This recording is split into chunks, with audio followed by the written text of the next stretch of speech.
Hi everybody, welcome to Our Sinclair. I'm John. And I'm Aaron. And today we're going to be talking about the Addams Family. Ooh.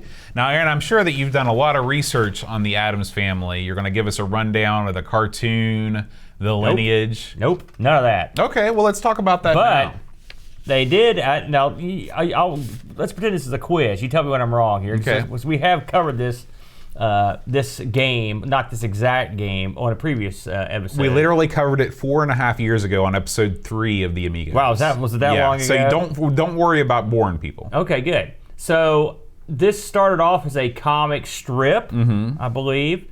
Do you know where?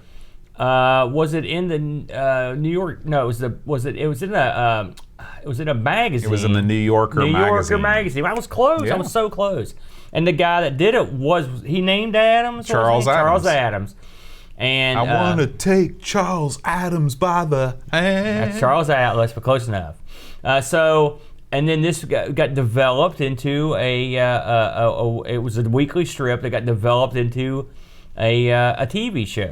And it starred, it had Gomez, had all the whole gang in there, and would you consider this I guess it's a pretty popular episode, pretty popular series in America. Sure. I wonder if I guess it extends worldwide, doesn't it? I mean, because I think the movies were worldwide. I think that the movies would not have been released internationally if the wider world didn't know of the Addams Family from before. It's something I never thought about it, but I guess it's pretty popular. The theme of the Addams Family, weird family in a creepy house, that's an international phenomenon. Okay, yeah, I never thought about it.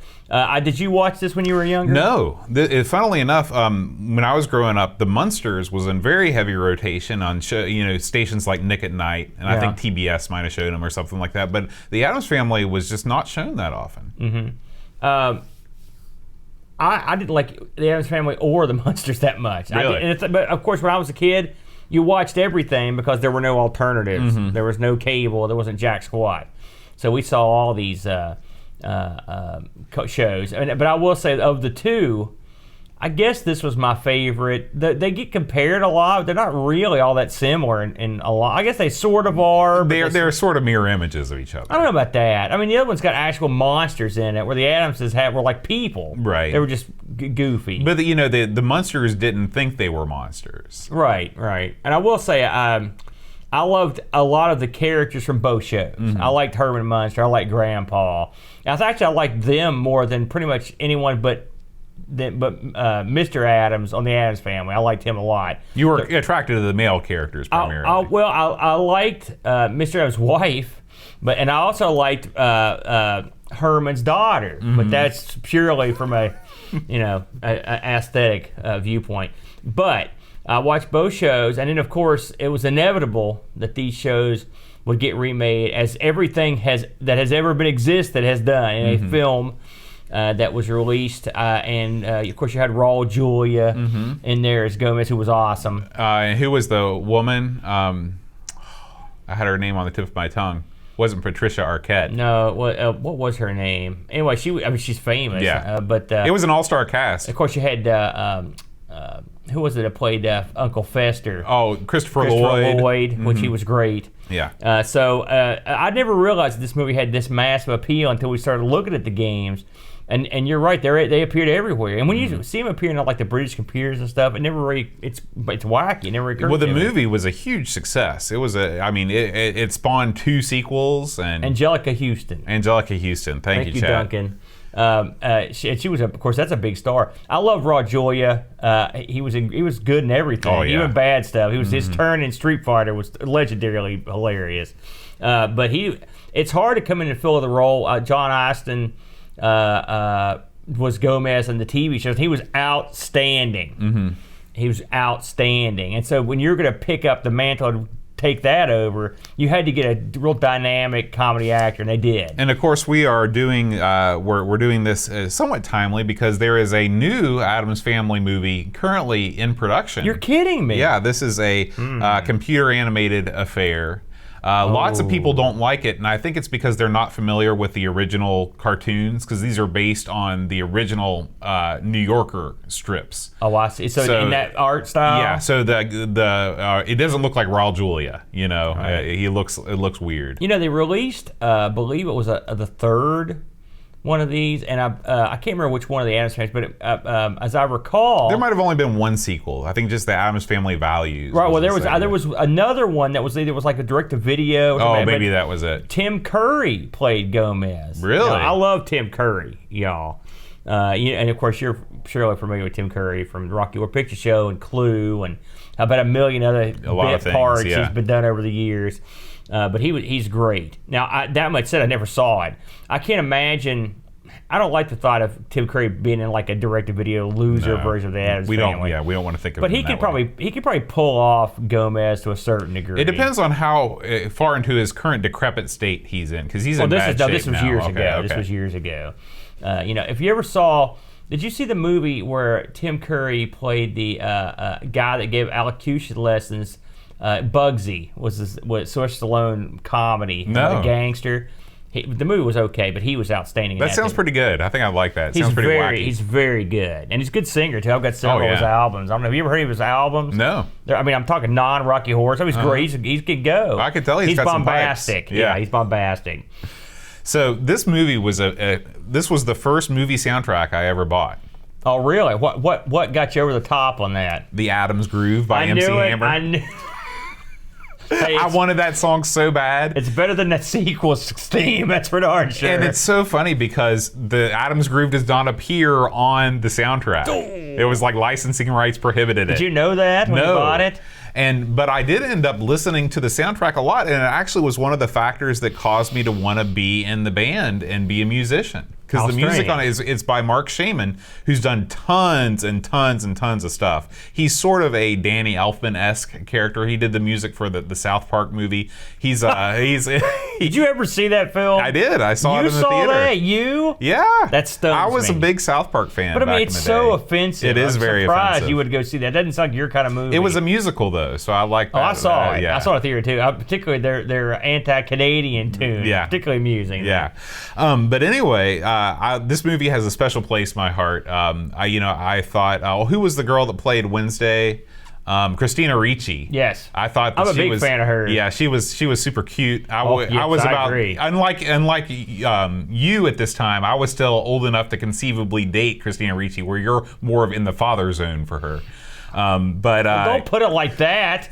Just saying. I love Christina Ricci. So this movie meant a lot to me, and when I started playing the game, I got the game from one of my friends on the Super Nintendo, and this is back in the day where you just didn't have that many games, and I played this thing to death because they made it real easy to get a lot of extra lives so you could complete the game fairly easily. And I got to where I'd sit down and I'd play it every day. I'd have Amigo Chad would come over, we'd put on a Yes record, and I'd beat the Addams Family. Your abilities in the Addams Family are well documented. Yeah. As I recall, you beat the game on the show. So I really enjoy the property. I think it's ripe for video game adaptation. Anytime you've got a big mansion to explore with secrets and stuff like that, it's a good time. So I was real excited to look at the ZX Spectrum version, which we're going to talk about right now. Now, I will admit that I didn't know about this, but it doesn't surprise me. Except for the fact that, like I said, I wasn't sure the Addams was popular everywhere. And so I had to say I looked at this and I thought, well, this might be interesting. And it was. So this title came out, simply titled The Addams Family, 1992. And this was put out by, there are 3 people credited on here. And I wrote down who they were and what they'd done. You've got a fellow named Andrew P. Deacon. He did, and it's funny, we got to play this boat. He did, amongst the things he did was Combat School. He did Rambo 3, Total Recall. So he did a bunch of movie stuff. Ivan Horn, which worked on apparently these guys seem like they worked together a bunch of times because he worked on about the same stuff. And then a fellow named Jonathan Dunn, who did we did a couple of these where we looked at Chase HQ, Daley Thompson, Dark Man, New Zealand Story. RoboCop, Terminator 2, and WEC Le Mans. So you had a lot of guys that had done more than a few games here that worked on this.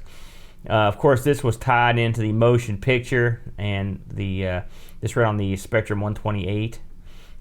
This notably, this did not receive a 48K release, right. 128K only. And if you look at this game, it is advanced graphically from what you would often see. I thought this was a super good-looking game. You know, we're still pretty early on in the run of the show, so right. In a way, I agree with you. You know, the characters are detailed. You know, the sprites are detailed as far as the way that they're drawn. However, for a 128K game, I was not impressed with the way that they handled a lot of the graphical elements, such as the color clash, which is very, very, very apparent in this game. It's almost like we've played so many games on the 48K spectrum where they've used several programming tricks to get around the color clash, and in this game they made no attempt to get around that. I will say it's this game of all the games we've played, I had the most trouble with the color on this one in terms of it affecting my ability to be any good at the game, which I'll get to that, but I have to agree with you on that. This came out, the original price for this bad boy, if you want the disc version, you're looking at £15, and the I guess the tape version was £12. The game got released on a million different consoles, but I mean, this game is different than any of the other games that I've played. I don't know if it appeared in this. I doubt it appeared like this on anything else but the ZX. Yeah, the Addams Family is unique in that it was a different game on every platform it was released for. So the Super Nintendo, well, I take it back. Well, all the 16-bit platform, like the 8-bit game, the Nintendo game was different than the Master System. The Master System was different than the Super Nintendo and Genesis were almost the same. This game is different than the Amiga was similar to those. The Game Boy was different than all of these. So there were different teams working on this property, producing different games. So we're used to it being a little bit different. Yeah.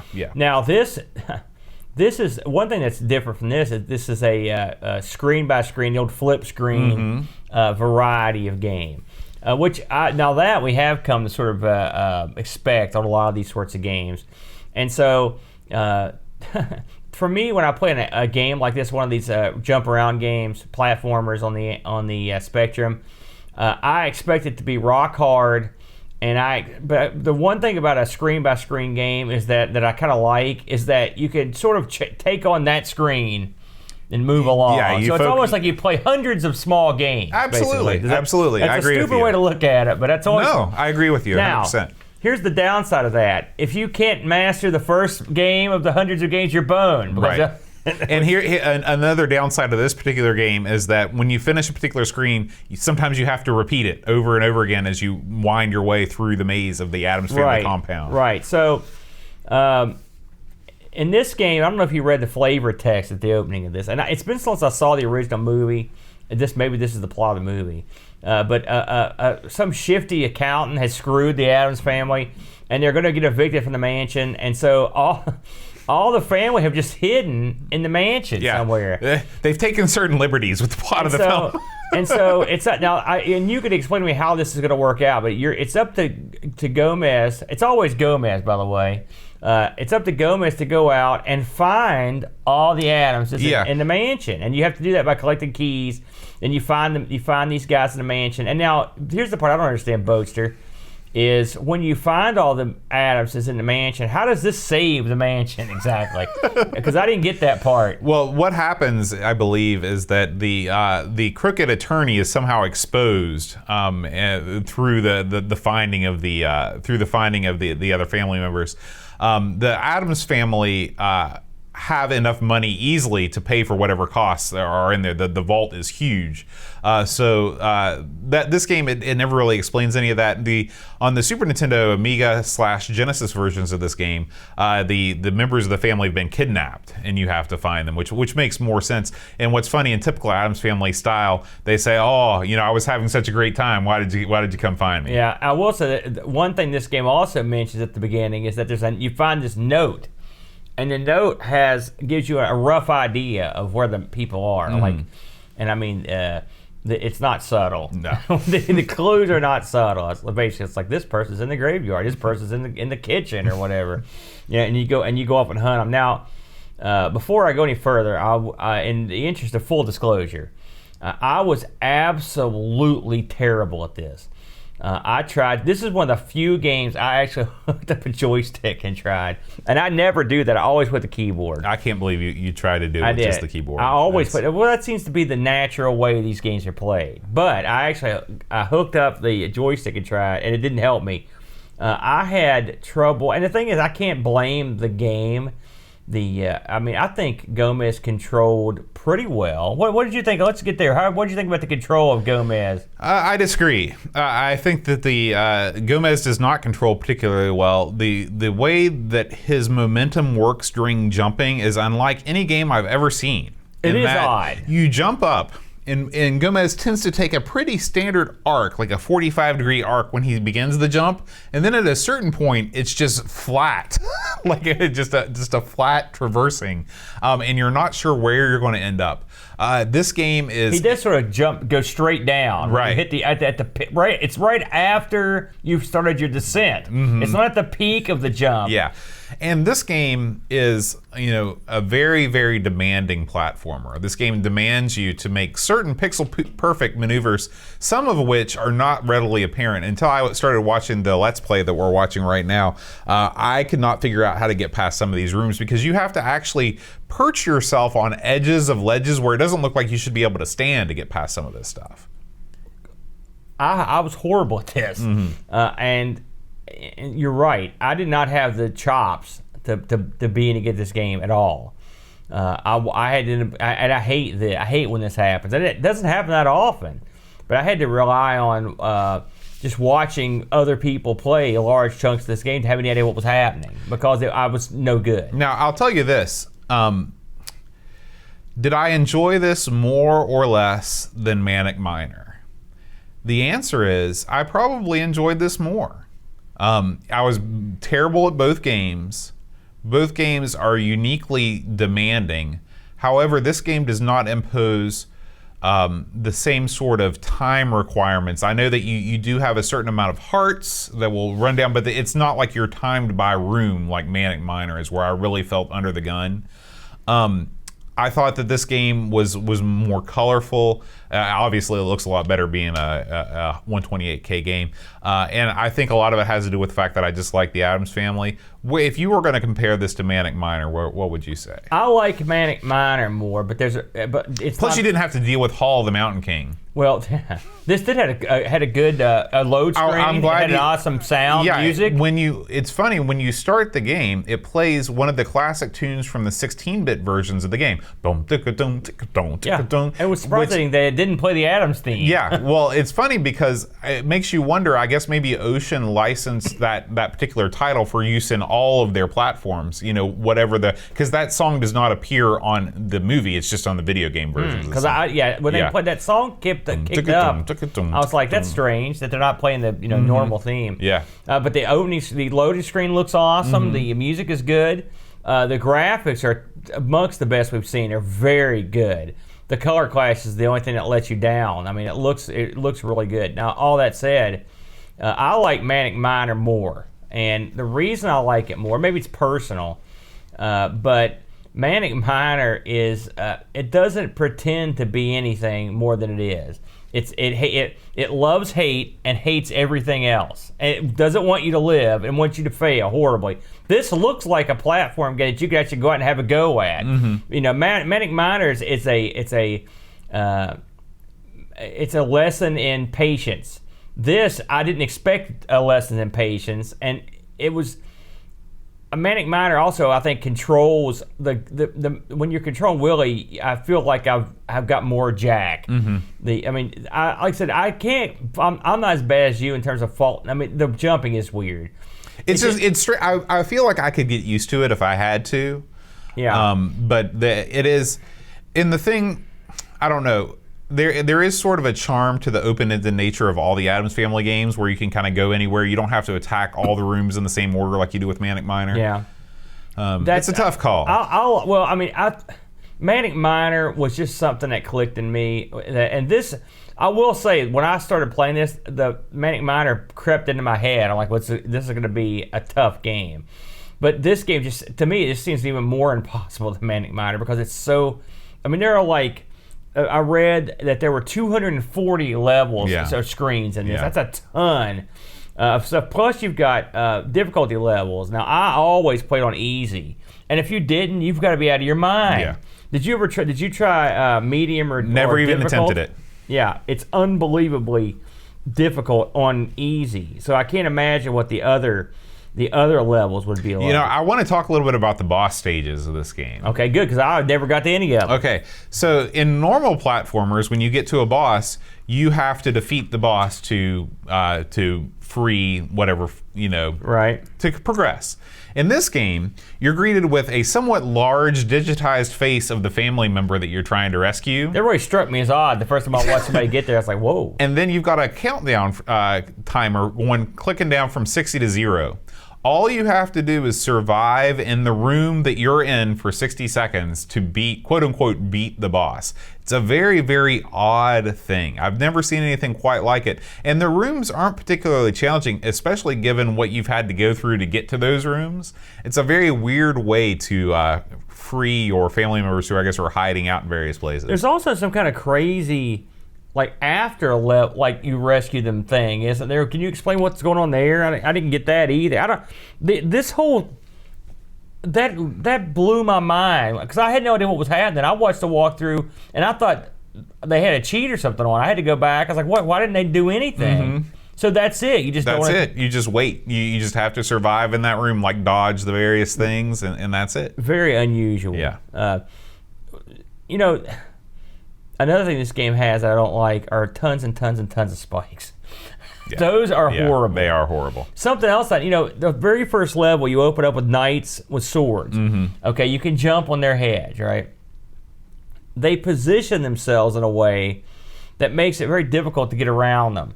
And one thing I noticed, this happened to me more than a few times, is that when you were in the midair, occasionally the knight would just stop and he would position his sword perfectly for you to land on that instead of him. Did you notice that? Yeah, they're very conniving, those knights.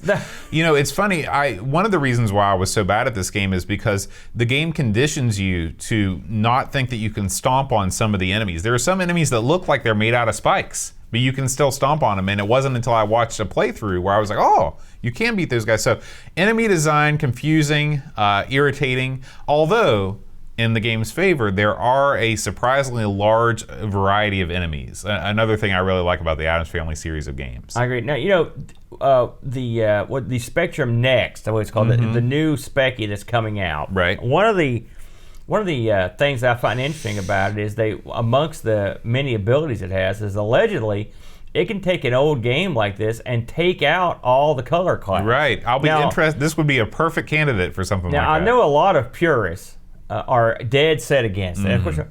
But a game like this, it seems like that aspect of it would be remarkably good. To be able to play this game with Gomez sticking to a certain color, for example, because that does get confusing, and especially if you're a slow-minded guy like me, mm-hmm. trying to get in there it can be jarring, to be honest with you, when you jump in one different color, and there's stuff in that color. You sort of disappear almost. Yeah. And you're right, because this game has this. I think this is probably the worst offender that we've seen. Mm-hmm. But graphically, this has got to be. Have we seen anything that look? This is remarkably attractive, I think. At the same time, this is really one of the first 128K games that we've played. Maybe that's what it is. We'll have to play some more to see. I'm impressed, though. Mm-hmm. If this is the what we have going forward, I think we're in good shape. Now, one of the things I was reading about when I was reading A World of Spectrum, they said that. Arguably, this was the last game released for the system by Ocean for the ZX. 92 is very late in the game for the humble Speccy. So, and now that could be true, it could be not true, but because it's written on A World of Spectrum, you don't know. Could be interesting. I guess that's a good way to go out. But 92, that is really late. Have we covered anything? What's the latest thing we've covered? This game. Is this the latest one? Mm-hmm. Oh, there you go then. So, I looked up some reviews on this thing, Boat. I just found a couple. The World of Spectrum folks give this a 7 out of 10, 7.03. Crash gave this a 91% when it came out. Your Sinclair gave it an 86.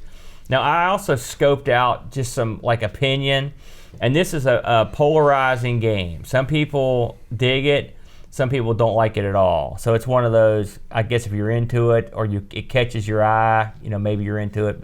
A lot of people think it's too hard. Mm-hmm. So yeah, there you go. Well, we got some reviews from our Discord members. Graham Vebke says, some of the most colorful graphics I've ever seen on the ZX, and they nailed the music and sound, but the gameplay, sigh.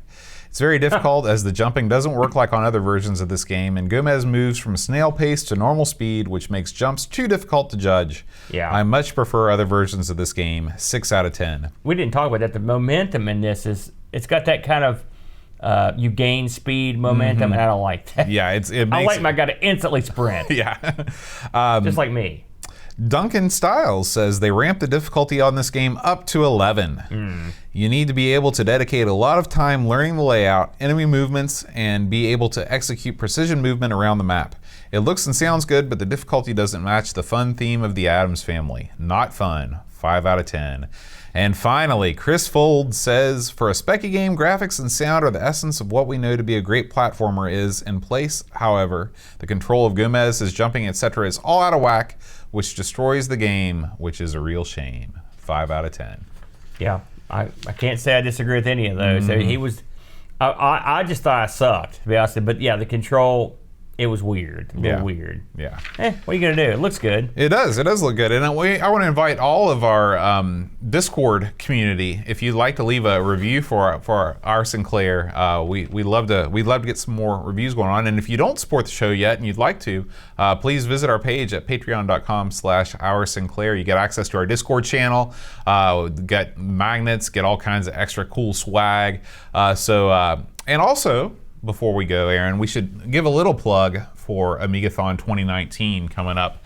Not everybody that listens to Our Sinclair listens to our Amiga podcast, but once a year we do a charity marathon for Children's Miracle Network hospitals, and that is coming up on July 20th. We're going to go 12 hours from 6 a.m. to 6 p.m. Eastern Time. Please, if you want, tune in. It's on our normal YouTube Amigos Retro Gaming channel. Tune in, donate, help us raise tons of money for sick kids. Yeah, I'm looking forward to it. Getting some good gaming in. Should Absolutely. I want to thank all the fine folks in our chat. They're watching us live right now. Necronom, Edvin Helland, Barkbit, Pixels at Dawn, Necronom, Retro Man Cave, Lobsterminator X, Amiga Bong. Thank you guys so much for joining us this evening. We appreciate it. And next week, Aaron, actually, before I announce what our game is next week, we should also thank our awesome supporters of Our Sinclair, which include Laurent Giroux, the one and only, Gary Heather, Eric Nelson, Harbonaut, Graham Vebke, Frodo NL, Tapes from the Crypt, Pixels at Dawn, Chris Folds, Paul Harrington, and Christopher Hassel. Thank you guys so much for supporting Our Sinclair. Aaron, next week, we're going to leave the Addams Family mansion and go across the street to the golf course. Yes. We're going to hit the links and play some leaderboard. I cannot wait. Love it. This is going to be great. All right. We'll see you then. Until then, rewind tape. And press play.